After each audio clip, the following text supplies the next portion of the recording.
Welcome to INT, International News Today. Some 5,071 Ukrainians were detained at U.S. borders in March, figures released by the U.S. Customs and Border Protection on Monday show. The spike comes amid the ongoing military conflict between Russia and Ukraine, with the botched illegal entry attempts growing fivefold compared to February figures, when just over 1,100 Ukrainians were detained at the border.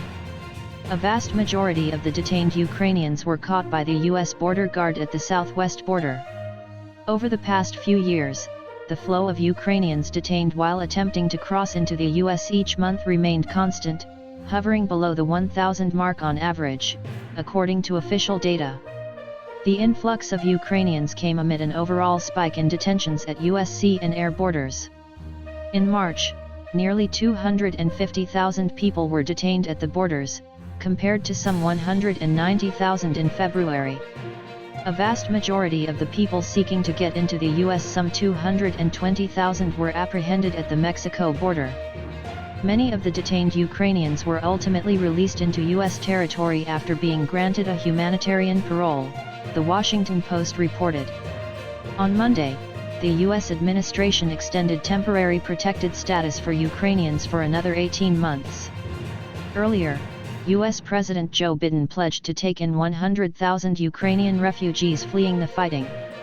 Some 5 million people left the country after Russia launched a large-scale military operation against Ukraine late in February, according to figures from the United Nations High Commissioner for Refugees.